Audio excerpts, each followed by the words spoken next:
Começa essa edição de hoje lá de Brasília, porque em um depoimento longo, o ex-secretário de Segurança Pública do Distrito Federal, Anderson Torres, falou hoje à CPMI do dia 8 de janeiro. Pois é, agora a senadora Elisiane Gama, que é relatora da CPMI, disse que pretende promover uma acariação entre Torres e o ex-superintendente da Polícia Federal na Bahia, o Leandro Almada. E para explicar para a gente mais sobre esse assunto, a gente vai falar com o Igor Damasceno, que acompanhou todo esse dia de movimentação lá em Brasília. Igor, boa noite para você. O que a relatora quer de fato apurar com essa acariação? Olá, Dante, boa noite a você, também a Rose, boa noite a todos que nos acompanham. A relatora da CPI mista do dia 8 de janeiro quer essa acariação por causa de divergências de depoimento, divergências de versões entre o ex-ministro e ex-secretário de Segurança Pública de Brasília, Anderson Torres, e o superintendente da Polícia Federal na Bahia, o Leandro Almada. O que aconteceu é que o depoimento de Anderson Torres durou algo em torno de 8 horas. Começou por volta das 10 horas da manhã aqui em Brasília e se estendeu até o início da noite de hoje. E esse depoimento ele foi dividido em 3 partes. A primeira delas foi justamente a respeito da denúncia contra Torres. Essa denúncia é que Anderson Torres teria ido ao Nordeste para atrapalhar, via operações policiais, o deslocamento de eleitores, sobretudo eleitores do presidente Lula. Ou seja, ele teria descumprido uma ordem do ministro Alexandre de Moraes, presidente do Tribunal Superior Eleitoral, e teria pedido para que a Polícia Rodoviária Federal e a Polícia Federal intensificassem as fiscalizações nas rodovias nordestinas. Isso atrapalharia o processo de votação dos eleitores lá da região. Anderson Torres disse que, na verdade, ele foi até a Bahia não para falar de eleições ou de blitz, de fiscalizações. Ele foi para lá para ver a finalização de uma obra do novo prédio da Superintendência da Polícia Federal. Foi o que ele disse no depoimento de hoje. No entanto, em depoimento à Polícia Federal, Leandro Almada confirmou que o principal assunto do encontro entre eles dois lá na Bahia foi justamente a fiscalização das rodovias. Então, esse choque, essas duas versões dadas pelos dois principais envolvidos nessa história, fez com que a relatora Elisiane Gama pedisse uma acariação. Essa acariação já foi protocolada e então ela quer que os dois fiquem frente a frente para saber quem é que está mentindo. Há uma divergência dessas versões, ela quer saber quem está falando a verdade. Como eu disse, o depoimento durou quase 8 horas e também Anderson Torres falou sobre a minuta com teor golpista e os ataques antidemocráticos de 8 de janeiro. Sobre esse assunto, nós preparamos uma reportagem. Vamos acompanhar. O ex-secretário e ex-ministro da Justiça até tentou esconder a tornozeleira eletrônica, mas o equipamento, que é uma das condicionantes para ele responder ao processo em liberdade, foi registrado. Anderson Torres conseguiu na Justiça o direito de permanecer em silêncio em perguntas comprometedoras, mas resolveu falar. Estou aqui com espírito cooperativo, porque tanto quanto os senhores tenho todo o interesse em esclarecer os lamentáveis fatos do dia 8 de janeiro. Torres viajou para os Estados Unidos 2 dias antes dos ataques.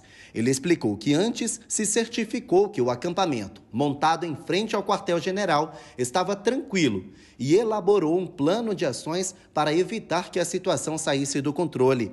Segundo ele, houve falha na execução do plano. O PAI, que eu queria até que xerocassem para que todos os parlamentares tivessem, que é o Protocolo de Ações Integradas, ele é tão completo, que realmente, se ele tivesse sido cumprido à risca, não teria acontecido os atos de 8 de janeiro. Eu viajei extremamente tranquilo. Para a relatora, o depoimento apontou que o ex-secretário deve ser responsabilizado. A oposição prefere culpar a Polícia Militar de Brasília e o governo federal. E a Polícia Militar estava sob a responsabilidade, como está no guarda-chuva da Secretaria de Segurança Pública, no qual ele era o secretário. Ele sai do país na sexta-feira, no dia 6 precisamente, aonde naquele momento, segundo informações da ABIN, e aí o Saulo colocou isso, já havia disparos de vários alertas, inclusive o volume eram mais de 30 alertas já expandidos nos vários grupos, e ele inclusive estava em um dos grupos de WhatsApp. Então, Então, claramente, aqui o depoimento traz para nós a constatação de que ele tem sim responsabilidade em relação a esses atos do dia 8 de janeiro. Eu acho que houve uma falha sistêmica. Polícia Militar falhou? Falhou, não estava aqui. Não tinha aparato de policiais preparados para o enfrentamento a essa questão. Agora, onde estava a Força Nacional? Onde estava a Guarda Presidencial? Anderson Torres ficou preso por cerca de 4 meses e é investigado por suposta omissão e conivência com os atos antidemocráticos de 8 de janeiro. Contra ele, há outra suspeita, de participar de um plano de golpe de Estado. Isso porque a Polícia Federal encontrou uma minuta que decretaria estado de defesa no TSE. O ex-ministro da Justiça afirmou que o documento não tem valor jurídico. Realmente é um teratológico, um absurdo, a senhora tem toda a razão. Ele não estava guardado num lugar privilegiado da minha casa, ele saiu da minha área de atuação ali no quarto, e por isso ele não tinha sido descartado. Mas é isso, é fantasioso isso aí, jamais saiu da minha casa, eu não troquei, não conversei sobre isso com ninguém, e era um documento que estava pronto para ir para o lixo, para ir para descarte, como eu sempre disse.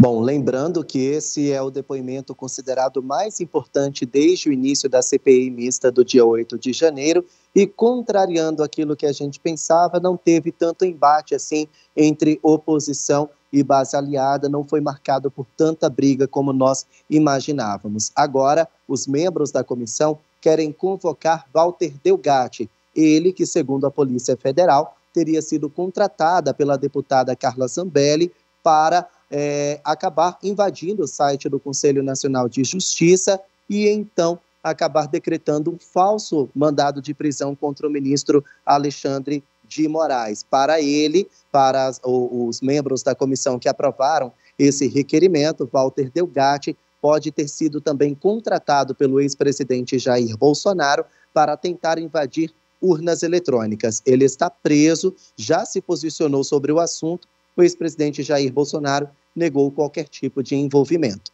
Esse depoimento está marcado para terça-feira da semana que vem. Voltamos ao estúdio.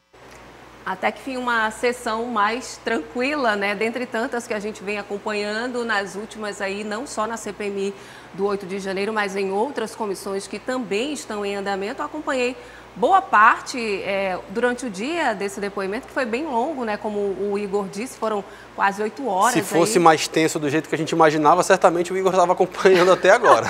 Tenho certeza disso. Com certeza. E eu percebi, assim, ele até bem tranquilo, né? O comentário ao longo do dia de hoje é que ele foi a responder, bem preparado, que ele teve até media training antes desse depoimento, foi com o depoimento ali todo escrito, bem escrito, leu tranquilamente. Ele é delegado, tem essa vivência também, o que proporcionou a ele essa tranquilidade maior na hora de responder às perguntas. Agora vem essa acariação aí, que deve dar algum elemento a mais para essa comissão. Você gostou desse conteúdo? Então já sabe, né? Dá um like aqui nesse vídeo, se inscreve no canal da TV A Crítica e ativa aí o sininho para ficar por dentro de todos os nossos conteúdos aqui no nosso canal.